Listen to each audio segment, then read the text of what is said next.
Soccer has a rising talent. We are ready to fight. They're classy too, man. I can wear this on a date. People who are most successful are the ones who don't just give up.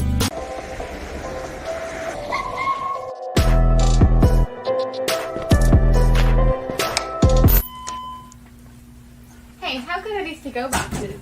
Our to-go boxes, they're not good. They're f***ing amazing. How did we get started here at Albemarle Paper? Well, late 2008, my cousin John and I started this paper company, and we got all sorts of different products. Hey, Nick, come on, man. Let's get to work. We got cleaning products, too. You got a party this weekend? We got your back. Anything you need here at APS. Plates, napkins, silverware, table covers. We got everything covered, right, boys? What other items do we carry? Paper towels? I got it. Toilet paper? I got it. Gloves? We got you. Pizza boxes? You're probably wondering, where are we? Where's Albemarle Paper? Don't you worry about that. We got you. I'll bring the products to your front door. See you guys.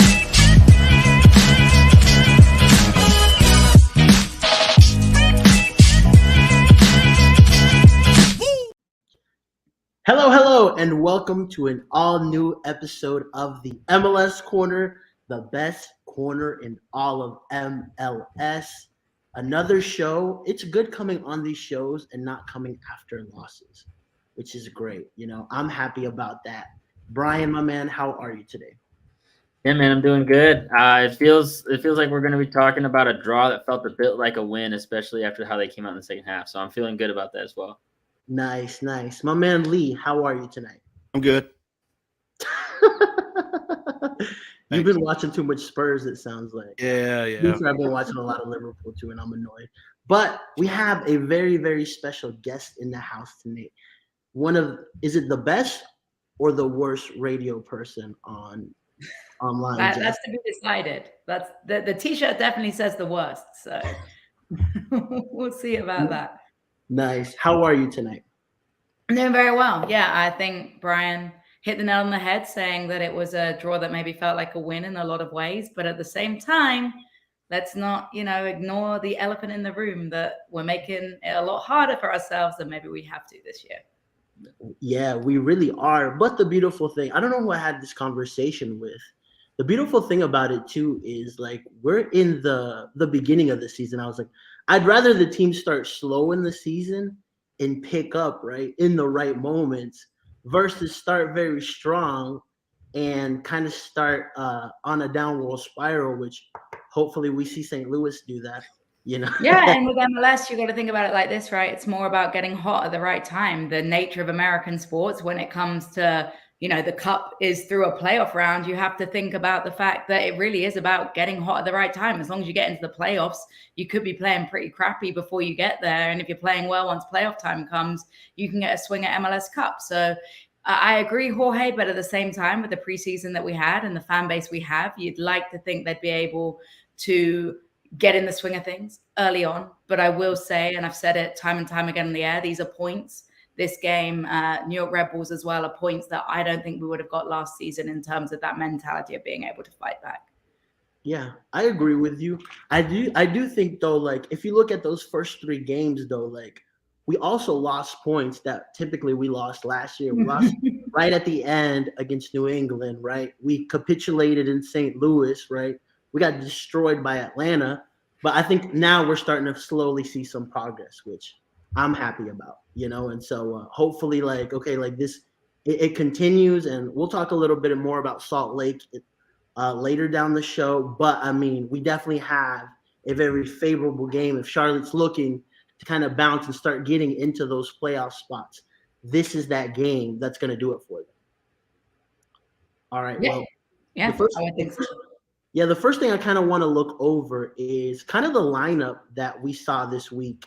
Obviously there was no Brant Bronico, and we saw Bender get the nod to start. And then on the right wing, we saw Yazviak, which if you follow any of our friends on Twitter or on the Facebook groups, he's not one of the most liked players, and he came out with a great game.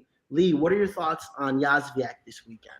Yeah, I thought he did pretty good. I mean, it's good to see him actually look lively. Obviously, getting that goal was probably going to be good for his confidence, you know, and just kind of shut all the toxic fans up on Facebook. That's for sure.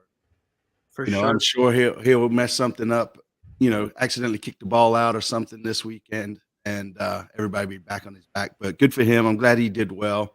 You know, maybe showing some flashes of what he's really about, and if we give him a couple more, actually be Right. be And solid. then Brian, talk to me about, I feel like the game started, especially that first half, very gloomy for Charlotte. I mean, everything was against us, even the wind. We have Bernardeschi, who honestly, you got to be real, he kind of owns Charlotte FC. Every time he plays for us, he bags a goal, right?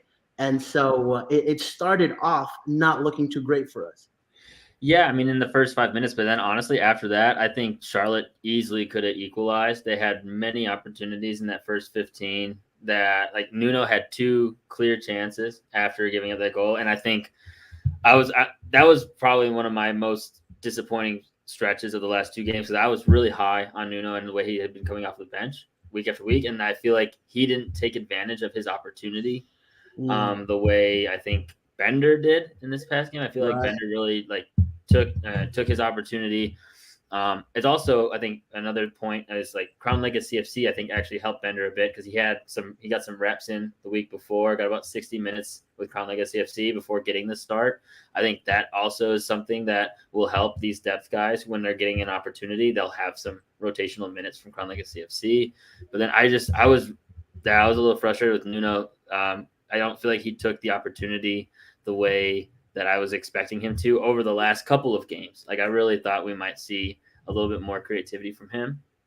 But Charlotte had the chances. They had the chances to equalize in the first half, at least go 1-1 or only down 2-1, after the second goal. But they just, again, it's been, I feel like for me, a broken record in terms of their transition moments. They're getting them, they're pressing, they're creating turnovers and creating dangerous opportunities for themselves, and they're just not being clinical and not finishing and not getting enough shots off.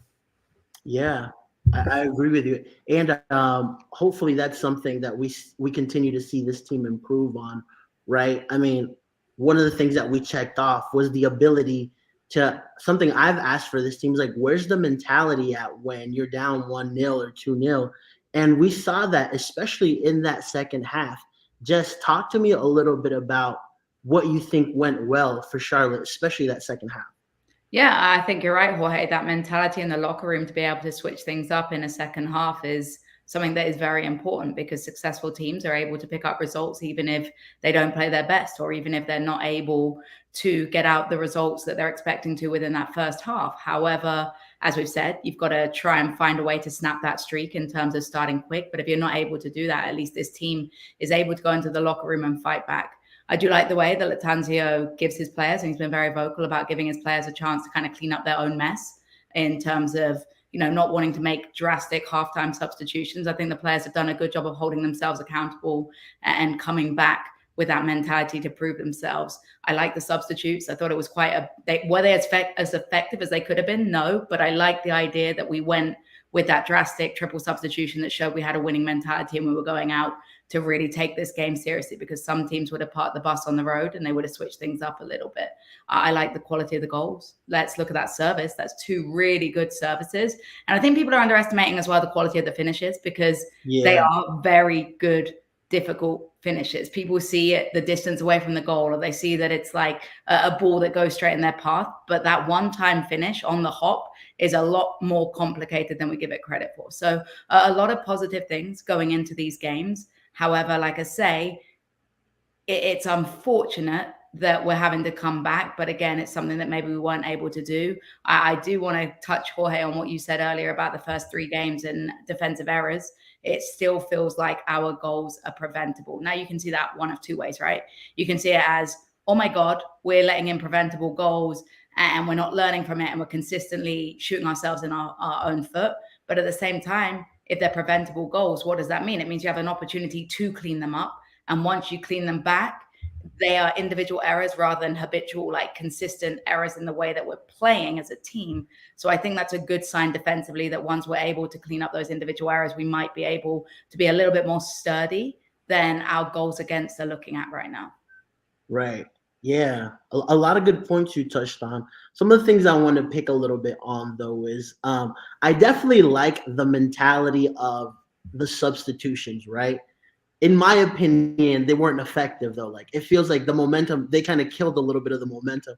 I love that we finally got to see Chris Hagart, right? He threw in Andre, and then he threw in Melo as well. So the intention was there, in my opinion, and Lee or Brian, whoever wants to chime in, I felt like who we had on the field, Vargas had just assisted, Yazviek had just scored. They were playing a good game, right? And I mean, Andre, especially Andre, I feel like he didn't really click in this game. Brian?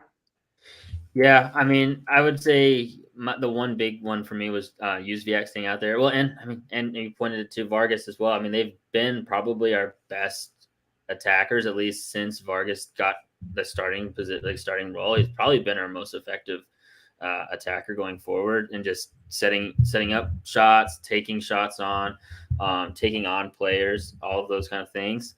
I would say that, I mean, I'm also like not opposed to him making some of those substitutions either. Like I was really interested in seeing what Chris Hagart brought to the table. And I think his balls into the box from corners were like really dangerous as well.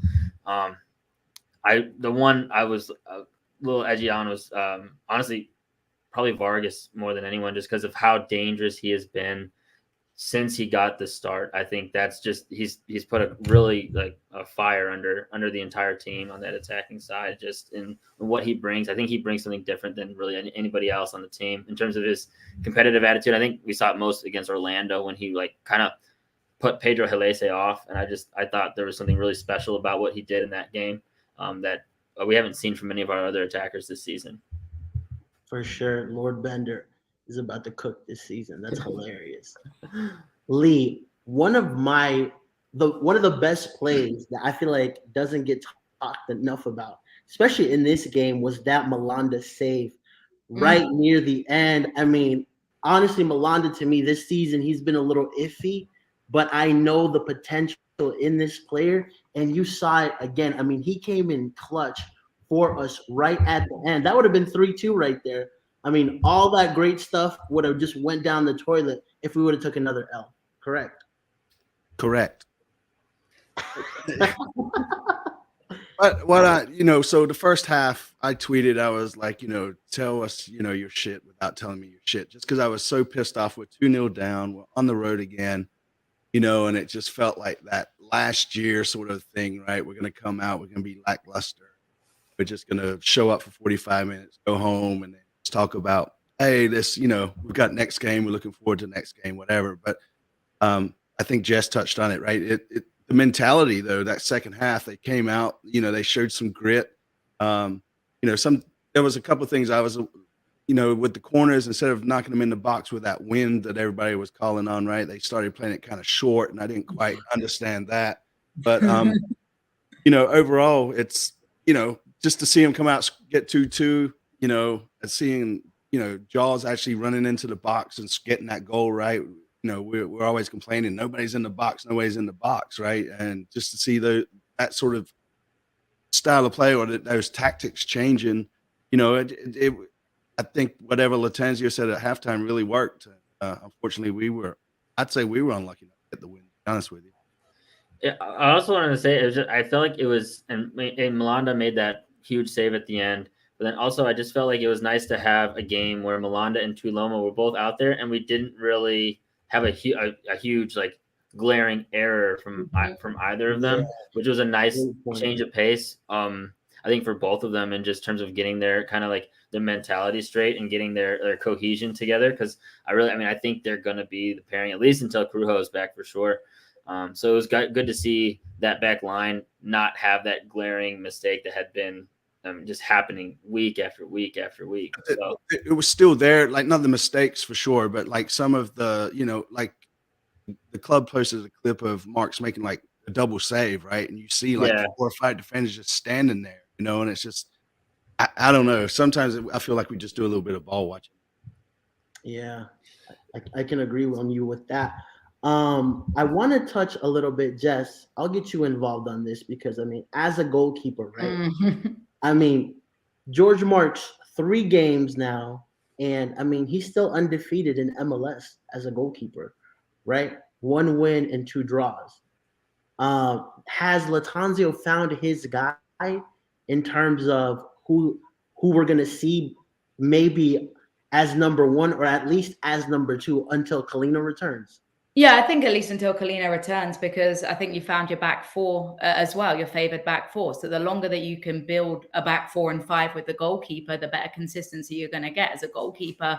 You want to have a consistent of a back line in front of you to kind of avoid those mistakes that Lee and Brian were talking about, because as you build chemistry, as you build understanding of each other, as you kind of know how each other's going to play, you're able to adjust to each other. And if you're changing those pieces every single week, you're not able to build that. I do think I'm very surprised that none of you have brought up the Olympico as a mistake, because yes, the wind is atrocious, but I still think defensively, and don't forget, they had the ball in the back of the net 3 times from corners, right? One was called back for a foul on Marks. Yep. And then you had the one that went to VAR that they said was a half foul. MLS 360 saying it's a foul. I still think you see them given, but it's still pretty soft.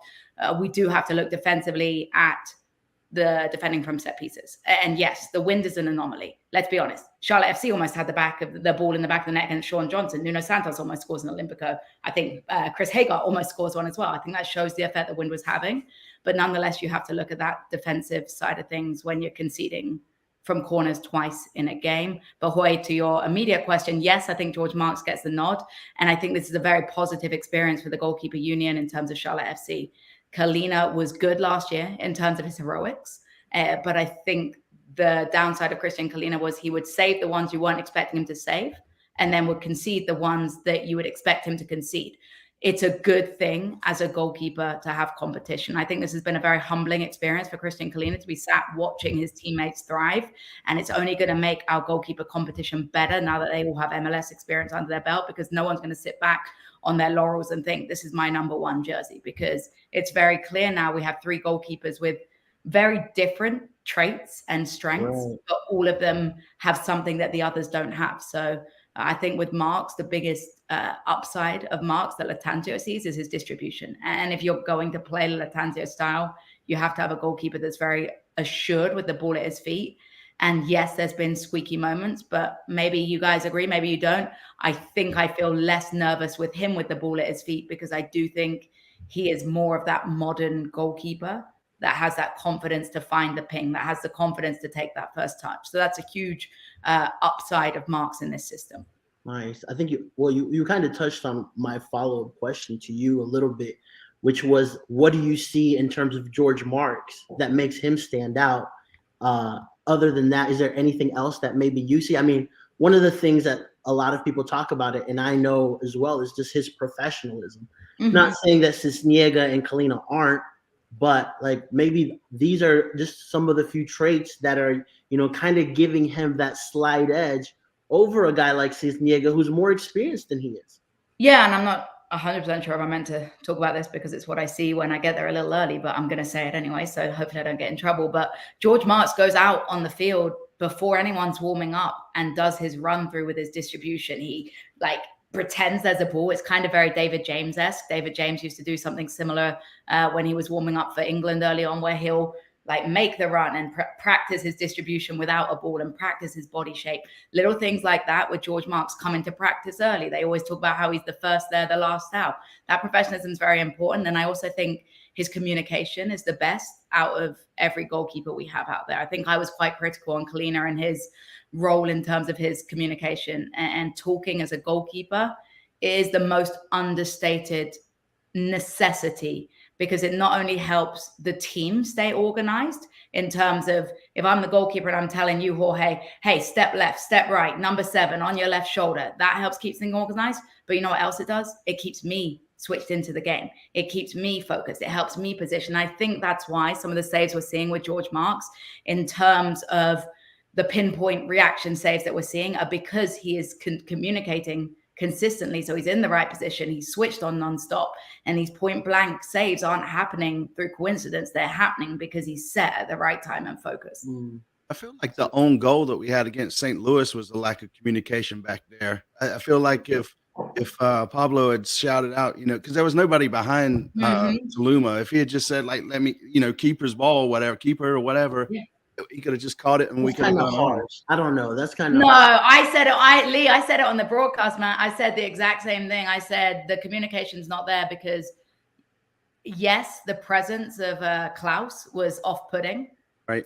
But I think if you're talking to enough to come claim it, or you're saying away, you have better. It was kind of like a half-assed backwards header because he looked like he didn't know where his positioning was. So, Lee, I agree with you, and I'm a goalkeeper, so I shouldn't be talking trash. Well, I think Jorge Torres has a point. Like, there's really not a lot of fault that I see outside, maybe the communication piece, but a lot of the goals that Cisniega conceded in those first 3 games that he played, like, half of them, like the Taloma own goal, Malanda passing it to Klaus, like just poor defensive. Though I really do think a lot of it's to do with his feet and his distribution. We've been in the Lattanzio presses, right, where they've talked about how Lattanzio wasn't too satisfied with the fact that Pablo maybe went direct more than he believed from the bench that he needed to. So whether that's a scapegoating excuse or not, I think the biggest pointer that we've heard in the press conference was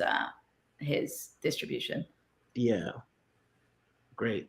Talking about positional battles and goalkeeper, I also want to talk a little bit about the positional battles up top, right? I mean, we've seen Vinny come in and we've seen a really good Vinny Melo, right? Especially against Red Bulls, right? That ball he gave Vargas, I'm like, very few people on our team can do that, right?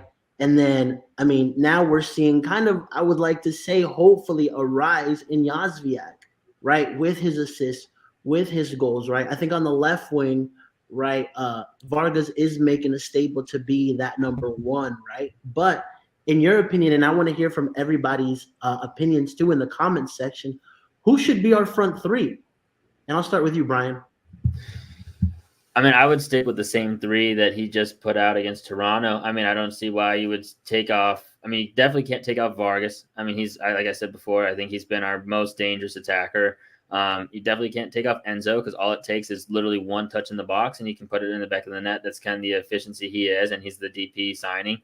And then I think Yazviak, off of the performance he just had, I can't see us benching him. I think for Melo, it comes down to just whenever he gets caught up to form. I mean, it had been Caleb had put out the number, was 467 days or something since he had played when he played his debut match. So I'd imagine he's probably still coming back into getting his feet under him for that, a longer stretch of time. I don't think there's any rush to get him into the starting lineup, especially when we have other guys who are hitting form. But I think what this all goes back to, for me, and I think also Lindsay is in the similar boat, and this is plaudits to the front office and how they've built the roster in terms of putting people in competitive situations all over the field to then earn and reclaim spots. I think we're seeing it from Lindsay this year. I feel like we saw it towards the end of last year with Jones. And I think you've got another potential battle with Yazviak and Melo on the right or the left, between the two of them, Vargas obviously in there as well. It'll really come down to who can stay hot for long stretches of time. And I think that's, for a team, it only benefits them, as long as at least a couple of them get hot, which is what we had early in the season, was just nobody really seemed to be clicking well at the beginning of the season, but it seems like they're starting to hit their form, and no better time than now. I got you. Lee, I saw a lot of criticism too this weekend from our friends on the Facebook groups about Enzo Copetti. They're like, this guy shouldn't be our DP. 2 goals in 6 games. I'm like, you make it sound like he scored 2 goals in 3 years. I know, man. That Facebook, I don't know why I keep going back to it, but I do, man. Maybe I'm just a sucker for punishment. But I mean, yeah, the crap they were saying about Enzo, I mean, obviously he wasn't the guy this weekend, right? But I mean, it's his mental game. He's in there. He's chippy. He's, putting people off. He's getting in their faces. He's playing that mental game, right? Yeah. So, and you just know all he needs is a chance, and he's going to put it in the back of the net. There's no doubt in my mind.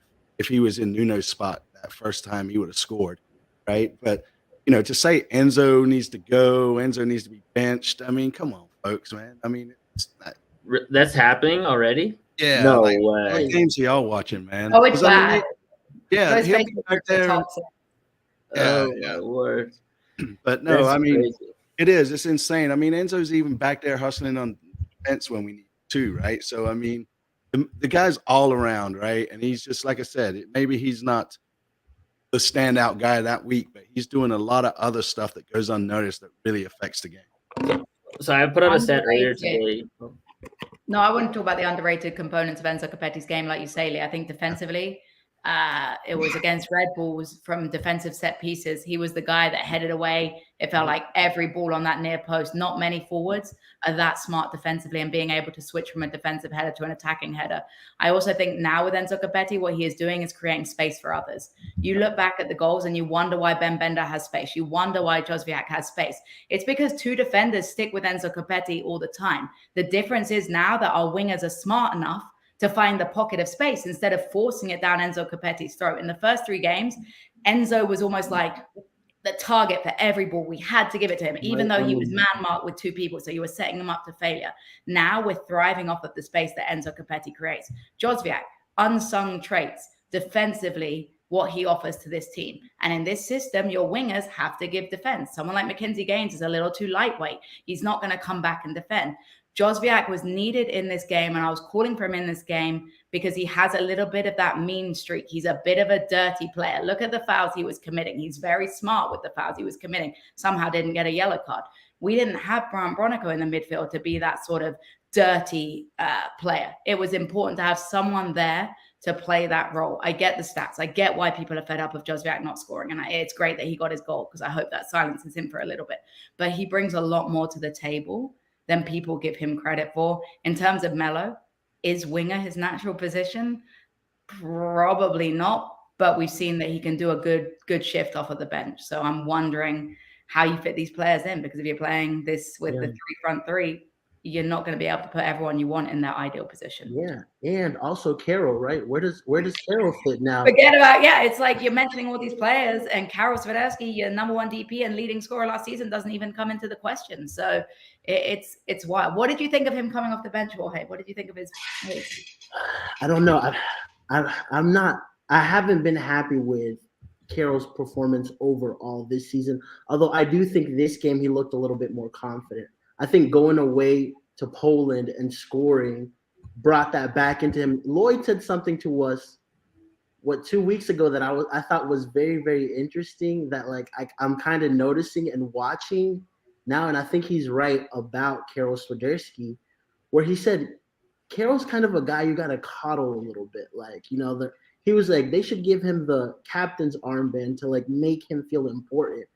And not to say that that's what we need to do, but I could definitely see that there's a side to Carroll. Like, he's just one of those players that you have to kind of coddle a little bit more to get the best out of him. You learn that as a coach as well. Different players are motivated by different things, right? You get players that want to be cussed out, want to be held accountable. I was that player that needed to be told, hey, that was shit. And then I would go in and I would be 100% better because that was how I was motivated. Then you have the players that if you do that, will completely shut down. They won't want to play.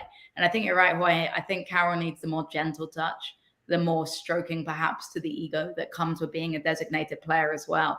And so I think as we as a coaching staff, successful coaches know how to manage different players in the different ways to be motivated to get the best out of them. And I still don't think we've seen the best out of Carroll. Yeah, and I think you made a great point with one of the things I think we talked about earlier in the season was like how important those winger roles would be and them contributing, right? And like you talked about like how they're getting smarter with the balls they're putting into the box. And I mean, we needed to see more of that. And we did. Both of the starting wingers assisted this game. And I mean, we need to continue to see more of that. That's where like those positions I think are going to be very, very key moving forward, and who plays on the left and on the right. Jess, who would be those 2 players that you would want? Would you still want to see? I don't think you change anything right now. I think Kerwin Vargas is, and I had him on every podcast that I spoke to, which, as you guys know, is quite a lot of them. He was my guy to watch for Charlotte FC as the player that I thought could have the most impact on his team, because what I like about Kerwin is he's ballsy. He's a player that doesn't give a damn about making a mistake. He's going to take a shot. He's going to have an opportunity. If he sees a look, he's going to take it. And I don't think we had anyone on this team, bar Capetti probably, that was like, had that fearlessness about him of taking a shot, of having that little bit of Colombian cockiness to be a little overconfident, cutting in at times. And I love that about him. And listen, like I said, I think Josviak brings more to the table right now in terms of the defensiveness to support our fullbacks, which when we're pinching in fullbacks and we're out of position, wingers have to help and tuck in. So I think with this system, it works. I'm not saying Josviak is perfect. I'm not an idiot. But I think that he has more traits than the stats lines will tell you. Yeah, I agree with that. But I also agree if you're going to be labeled a designated player. But they need to buy him down. And truly, like, people need to realize there's different levels to a DP, right? There is different levels. He is not a designated player in terms of like robbing the big bucks, you know. And I think this team could very easily buy him down if they had another DP that they were looking at. So hopefully we see that happen soon, because the DP rule here comes with a lot of responsibility. To me, I agree with a lot of what you're saying. You're allowed to disagree with me, Jorge. You're allowed. No, he's not. You have permission to disagree with me. Perfect. You're wrong in every aspect. No, I'm just kidding. People may come after you on Twitter. I'm just gonna tell. I've got some defensive linemen on my side. Yeah, I just think I need to see more in terms of his production in the final third. We need to see more assists. We need to see more goals, right? Because at the end of the day, that he could be great defensively, but that's not what we brought him in for. We brought him to make a difference up top. Right. Oh, let me say one more thing about forward line, though, and it kind of speaks to what Lee was talking about, Facebook groups. Enzo Capetti, 4 yellow cards, 1 more yellow card. When do you think he's going to get that yellow card? And he's going to have to sit out a game. So who's going to get a job at the forward when he gets that 5th yellow card that's 100% coming? Because let's be honest, he's getting another yellow card against Real Salt Lake, probably. Yeah, no doubt. Well, I think we'll definitely see Vinny Mello in that 9 role. I'd love to see him in that. So, yeah, you're right. So maybe next home game against Colorado, we see Vinny start, right? Yeah. People can realize what Enzo Capetti brings to the table too. I think they're going to see a difference when he has to get dropped out with that yellow card suspension. Yeah, totally. And then also, I kind of skipped around a little bit, sorry, but I want to also talk about that creative role as well. Like, who is our guy? Like, is Swiderski going to get dropped back to the 10 role? I mean, this is where I'm a little bit annoyed, where all preseason and all the end of last year was like, okay, like, we're going for a DP9 and we're going to give Kirill Swiderski that role. He's going to be the guy that's going to be the difference maker. And I'm like, okay, like, he's our most technical player. He played well in that position. But, I mean, like, we're not seeing the guy there. And then I think Nuno has played well off the bench. Starting, he's been okay, right? And so, I mean, who, Brian, in your opinion, needs to be the guy in that midfield calling the shots, that difference maker? I mean, I think we got to go back and give Carroll another shot. I would like to see. I mean, I think we have to find a way to get him on the field. And like we've been talking about, I mean, there seems like we have wingers in place, and that are in form as well. Enzo obviously clearly up top. So I think the best way to fit Carroll on the field is back in that second striker 10 role. Nuno had a chance to kind of clear up some minutes, and I don't think he took advantage of that situation and showed that he had kind of that. What we're missing is a ruthless touch with that creative role, whether it's with finishes, whether it's with setting up the final pass and really making things happen in terms of helping create shots. And I just didn't see enough from Nuno. And I mean, we got a decent sample size from him now, right? Too, a couple starts and a full 45 in Orlando. And he had his moments, which I think stood out more when he was off the bench, because when you have a few moments, they look way better when you come in off the bench for 30 minutes and you're like, oh, wow, those 3 bright moments really stood out. But like when you're doing that from the start and you only have 3 or 4 bright moments, it looks it has way less effect on the game. And so I think that's what we kind of saw is Nuno had moments of technical brilliance at times, but just not having the consistency across an entire starting role. And I think that's what Carroll had. I mean, we've seen Carroll bring it like that. And so I think getting him in form and he just raises our ceiling more than probably any other player on the roster. Like however high Charlotte is possibly capable of going, I think it's Carroll being in form is what can get Charlotte there. Yeah, and I mean, we saw that last year too in those last 5 games. I mean, Carroll became very crucial to us with that positional change as well. And I mean, just talk to me a little bit about what Brian's talking about too. I agree with him. Like you see stints of Nuno, right? Okay, like he's got the touch, right? But like, is he really the guy that's going to command that midfield and make the difference? Yeah, I was frustrated, if I'm honest with you, because I put my neck out there in terms of thinking Nuno was the real deal. And I think I don't think we're seeing the best of him. I still think we have to remember he's 24 years old. He's still pretty young in this role and needs to develop himself in terms of consistency, in terms of. I don't know. 24, I feel like, is an age where you should be like you. I don't there's know. really not more of a feeling there. I still think that he's adjusted. I think that consistency may come in time, but I don't think you can wait for him to find that consistency, right? I think that we've realized now that he needs to come off at the bench and have that role and maybe get 20 minutes and when the defense is fatigued. And I think that's the other thing we have to remember, right? It's one thing coming in as a fresh-legged midfielder to play against fatigued defenders. You might look like a world beater then, but then you start from the start when everyone's up to speed with each other. You got to get Carroll in that number 10 role. And whether or not it's the ideal role for him, as we know in Poland, they play the 2-striker system and he has a lot of success with the Polish national team. I think it's 9 goals now. But we're not going to play that way. Let's be honest. We're not changing to that formation, most likely. So to get him on the field, he needs to be a number 10 and we need to see that link up play. And I'm hoping now that we've adjusted to how to utilize Enzo Capetti and the space he's creating better instead of trying to feed it. I think when we saw Carroll and Enzo play together, at times it felt like it was very forced, that connection. Like, oh, we're the 2 DPs. We got to find each other all the time. Hopefully now, as we've seen our team mature and realize how you can utilize a player without actually using them all the time, it can be successful. But yeah, I think that Nuno also, we saw Ben Bender come in and do very well. So depth chart now is looking a little different. And this is where, Brian, you mentioned it very well, Crown Legacy. That's the role of Crown Legacy, to kind of tinker with things, to give players minutes. We saw Chris Hagart come on, who had got minutes in Crown Legacy as well. Maybe you put Nuno Santos down in Crown Legacy for a little bit to have a few kickabouts and see what he can do over 90, because he's not ready for 90 in MLS, I don't think. You heard it here first. Just Charmin wants Nuno Santos. No, hey, I'm a big Nuno Santos fan.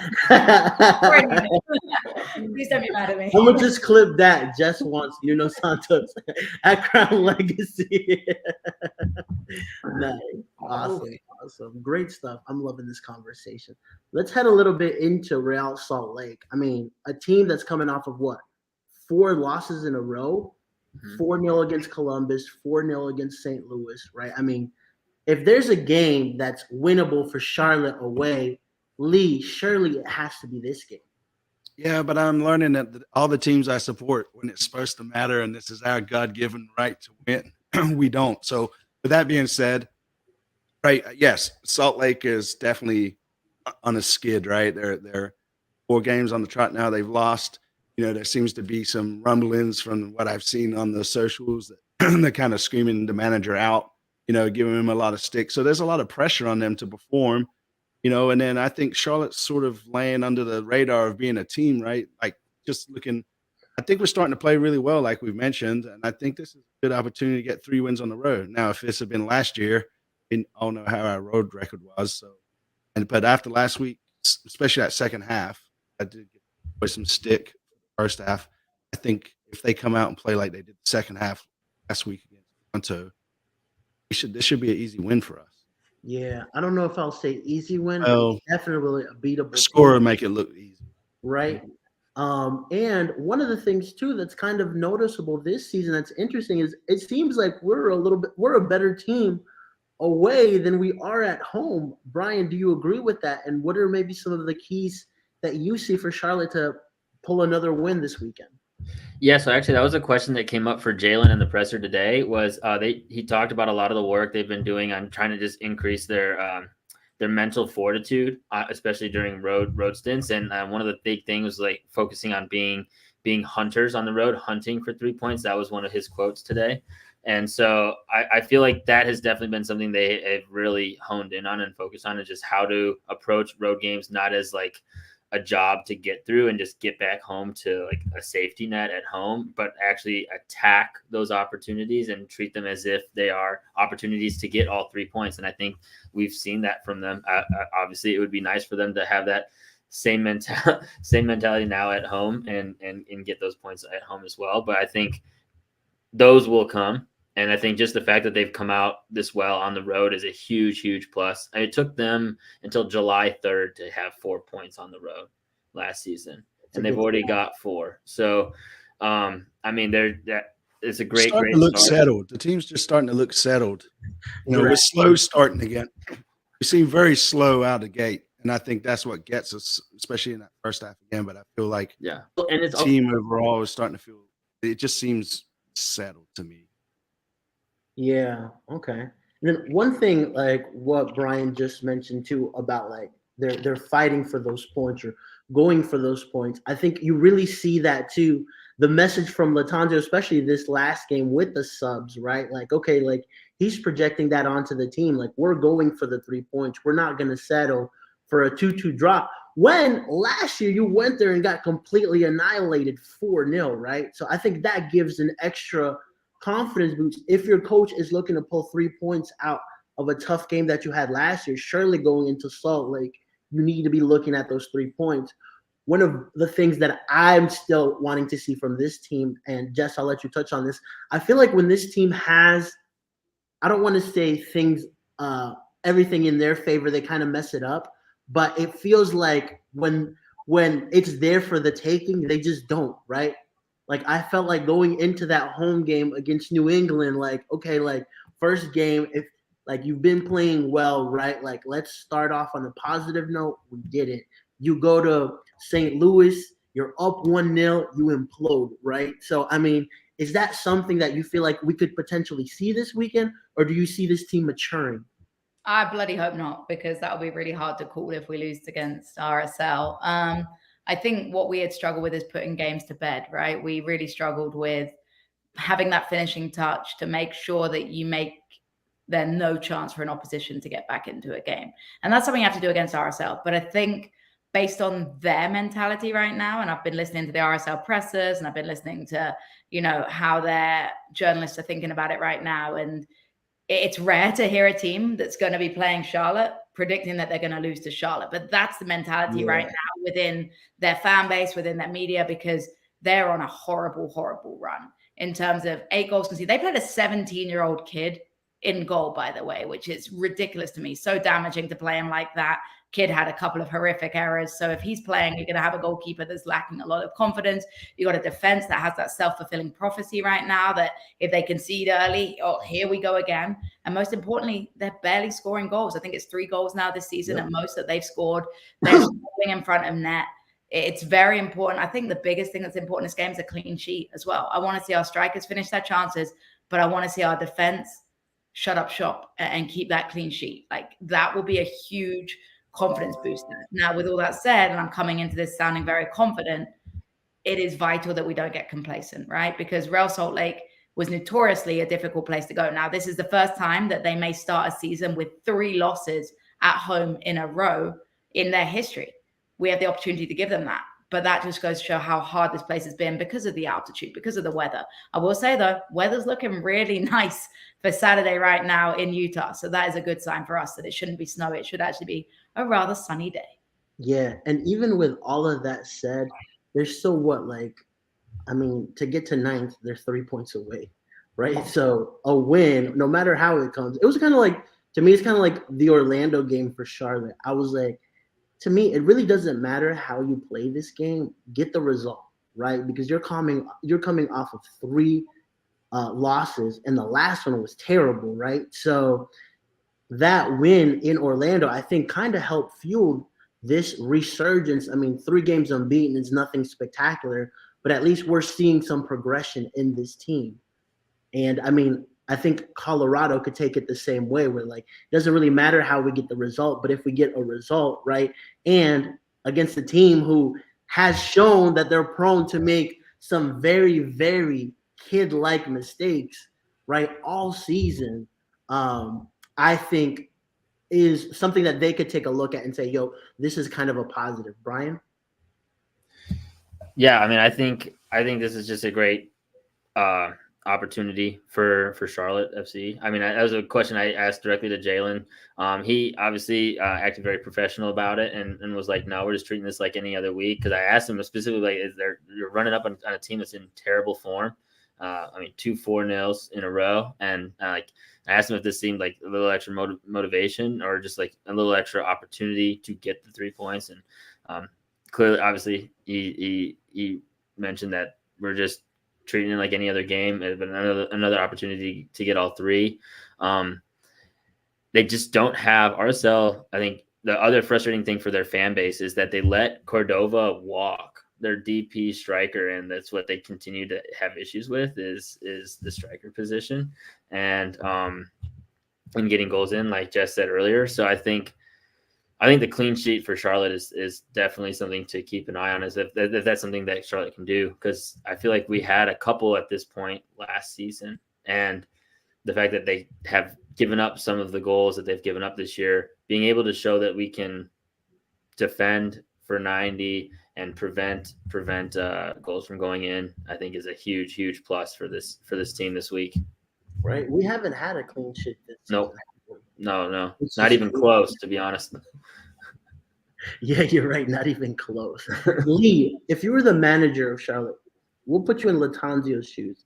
Lee Latanzio, and you have to do this too when you're talking to the team, right? What would be your message to these guys going into a game like this that seems so favorable? Oh, man. There's so much that could be said, right? I mean, I think both Brian and Jess has touched on it, right? It's like, don't come out and be complacent. Hopefully we can get the early goal, which makes Salt Lake, start getting in their own head again, right? And then just trying to actually, impose our game on them versus the other way around. Going on the road, we could talk about the 3 games that we haven't lost, right, since the Atlanta game. I mean, that's, there's 3 points is huge for us. It's like 4 points between us and 7th or something like that. I mean, like, it could really change the league. And then just, and if we score, hopefully the guys, the tails will be up and they'll be ready to play. I know you asked me what I would say, but I'm just kind of thinking how it will play out, what I would say. Nice. Yeah. I don't know. It's really just gonna depend, right, on how we come out, in my opinion. Hopefully we get the goal first. Earlier the better. Yeah. I mean, I'm particularly surprised. Going into Toronto, I really had no faith that the team was gonna pull at any point. After that first half, I'm totally honest. And then I was like, they're proving me right.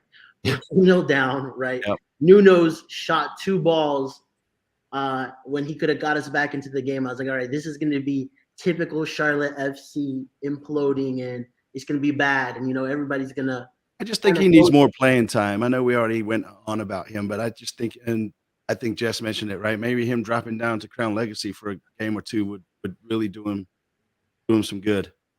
You heard it here first. Jess and Lee – Nuno to Crown Legacy FC. No, but I just don't, because when Carroll comes back, like we said, right, he's pretty much guaranteed that spot back, right? And if Nuno's not getting the time to play, then he's never going to get the rust and all that out of him, right? I mean, to be fair, he really hasn't had a shot since he came in last season, right? He's just always been that bit part player, and I just think it's a good run. But if you look at it, right, we called to see more Nuno and we called to see more Vargas.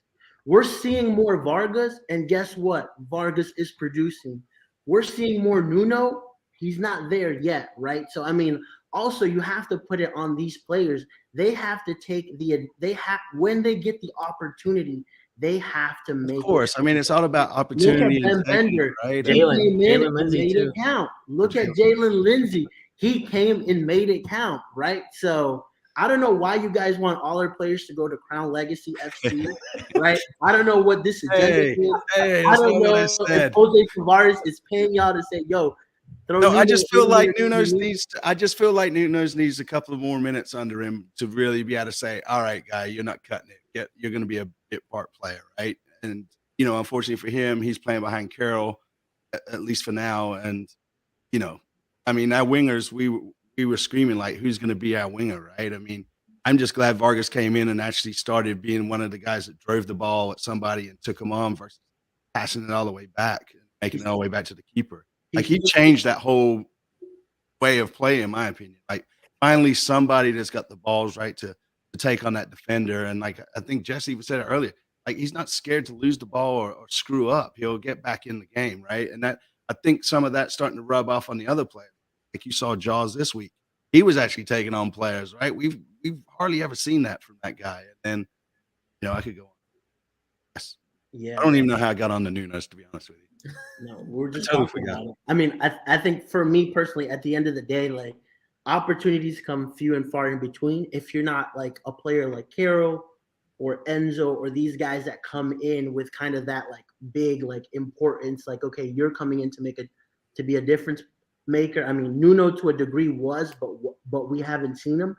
And then when he finally got his opportunity, he hasn't really shown to me like, okay, this is a guy that we he's played a game and a half for us this season, and I think he played 2.5. Yeah, How many games did he play for us last season? Okay, well, take a look at Vargas too. Then Vargas didn't start, right? I don't think you can compare Vargas' story to Nunes' story. I Why think not? Nunes should have had They the both came opportunity from more Portugal. last season. Huh? They both came from Portugal. What can I say about that? Right? Nice. Okay, cool. All right. This is something I do want to touch on as well. Like someone mentioned it. Crown Legacy, obviously, Brandon Cambridge played well, has given some good performances, right? Is he a guy that you guys think, obviously we're overhyped. I feel like sometimes we overhype stuff after one or two games, right? But he looks like a decent player. I wasn't at that second game, so I really can't give a full opinion on it. But from what I hear and from what people are telling me, he's a guy that we could potentially use on the first team. But if nothing else, he could travel with the first. Yeah. I would just keep letting him get reps at Crown Legacy CFC for a good amount of time. He definitely looks like a real baller, like a real player. When he gets the ball, he just goes straight at the goal, and that's where he's kind of gotten both of his opportunities in the last game, and then obviously the penalty in their first week. But there's no need to rush. I think there's one benefit of having two teams now and having Caleb wrote a really great article on it when he talked to Thomas about just sort of the different age groups of how they kind of prepare the roster overall. And you have sort of the depth chart laid out in that way. And I just think they have a system to where you don't need to rush a player like that just to try to get him up for sake of getting him up. I think if the right wing position was still like maybe as big of a question mark as we were looking at going in to the season, maybe then. But I think there's enough competition with the senior squad right now to just find a starter from that group. There's no need to bring him up yet. When he has a clear 90 minutes at Crown Legacy CFC and really get a whole this is his first professional minutes as a player. So there's no need to push it unless the team is desperate for goals. But I don't think we're in that position yet. Maybe we could see him at left back. I don't know. I think I heard Brian say everybody needs to play for Crown Legacy. Yeah, everybody. We just have full investment in Crown All Legacy. right, we're just gonna start talking about Crown Legacy because obviously everybody on this chat Yes, were you gonna say something? I think that Darius Barnes, when I got the opportunity to speak to him, was quite vocal about that protecting of players and having a responsibility to cultivate and protect the likes of Brian Romero was brought up specifically. There is an urgency. Obviously, we get excited. We see these young players, and as fans, we're like, damn, we want to see them in the first team right now. But you can do a lot of damage to players. Just look at Real Salt Lake's 17-year-old keeper, right? You throw in a kid, and he lets in 4 goals, and all of a sudden his head is down, right? I think Brian has it spot on that you need to build his confidence, keep him growing, keep him finishing consistently, and then you look to bring him up as he shows that consistency. But the jump it's pretty significant. Like from watching MLS Next Pro, look, it's a decent level. It's a good level. It's the best bridge we're going to have to get to the first team, but it's still a big leap up. And there's one thing terrorizing defenders at MLS Next Pro. It's another thing terrorizing defenders in MLS. So I think building his confidence is great for him, and just seeing him and cultivating and nurturing him correctly, because the biggest disservice we can do to players that are showing this quality is rushing it and then destroying this player. You see it in Europe all the time, where academy teams, the academy feeds the players into the first team, they play one, and then you never see them again because they're damaged. So I think finding that balance is a great thing. And we're 2 games in, let's be honest. He looks great. He looks strong. He looks powerful. He looks very good with his feet, and he scored some very good goals. But, 2 games isn't a huge sample size. Just letting you know. This is great. I don't have to say these things. I'll just let you guys say them. And then when people say Wisen, I was like, listen to Jess. Listen to Brian. Brian's show now. This is Brian's show now. Right. Nice. All right. And then the last part of the show, obviously, we want to hear from everybody in the comments section. Give us kind of your score predictions of what we can see this weekend. Will we see another 4-0? Will we see Charlotte barely scrape a win? Will we see a 0-0, and then at the end, own goal comes in, and Paloma tries to clear it. It bounces off Malanda, and then it goes in. Right. But then here comes offside, man. Bam. We're back in it. Right. Lee, my man. What's your predictions for this weekend? Oh, man. See, this is where my superstition gets in the way, right? Because I feel like when I say we're going to draw or lose, we sort of show up and play. But I think we're going to win 2-0. I'm going to say Vargas and Capetti score, and it's going to be a really chippy game. And as we mentioned earlier, Capetti gets his yellow. Nice. Brian? Yeah, I think Charlotte gets the win. I would really like to see them get the clean sheet. And I also, I put out a stat earlier on how well Charlotte are actually pressing especially in the attacking third and getting a lot of these turnovers. And I'd like to see them get a finish on one of them this game. So I'd like to see that transition moment happen where they actually complete the sequence and get the goal. So that's what I'm looking for in this game. And I think it's going to be 2-0. Nice. Jess, are you allowed to comment on score prediction? Oh, yeah. Yeah, that's not a problem. Okay. Yeah. I'm going to go with a 3-0 win. I'm going to go with the clean sheet, and I'm going to go with Real Salt Lake's self-fulfilling prophecy being too much for them when they concede that early goal. Goal in the first 5 minutes. I'm not going to say all 3 goal scorers, but I want to see a header from a set piece from either Malanda or Tui Loma, because I think with that aerial presence that we possess in our center backs, it is a crime that we are not challenging from corner kicks more often. So let's right that wrong. Listen, here's my hot take for this weekend. It's going to happen, right? We're going to clip you saying that as they score that goal. And it's gonna happen. Listen, I'm 2-0 right now. I said Swiderski was going to score against Poland. He scored against Poland. I said St. Louis. Why would he score against Poland? I mean, against – Oh, no. Oh, no. Own goal, man, is on his mind, right? Yeah. Own goal. Anyway, yeah. But I think we'll see it this weekend, right? And I mean, I think if we get this win coming into the home game against – who are we playing? Colorado at home, right? Yeah. Our next home game, right? It really starts – the season starts looking a little bit brighter and not as gloomy as those first 3 games, right? So – for me, that's the most important thing, right? Let's continue to build on the momentum. Obviously, there's a lot this team still needs to improve on. But like I said, after those first 3 losses, it's a long season, right? Don't start throwing all the fire right now saying okay, it's over. Latanzio out. We need all these new players. Relax, right? Let's look 15 to 20 games out and see how this team is performing, how we're playing, who's standing out, who needs to be benched, who needs to be in our 11, and we'll have a better idea of what this team can actually do heading into playoffs, because there's no reason this team cannot make playoffs. 9 out of 14 teams qualify. If we do not qualify, that to me is a terrible season. What's your prediction? Yeah, that's a lot of rambling just to not tell us your score prediction, man. I was Lee, you're my man, bro. Yep. I'm gonna say 1-0. No, I'm just kidding.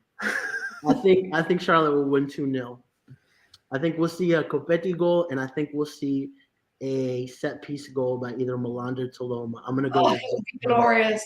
It would be glorious. I can't wait to hear the Willie P goal call on that one. For sure, for sure. I have a question for Jess if we're wrapping this up. Yeah, Jess, do you consider ninth place that playing game a playoff game, or do you just consider it an extra game to get into the playoffs? No, I think that I wouldn't be satisfied with us making that playing game. I think that you want to make sure you avoid that playing game 100%. Is it technically postseason? Yeah.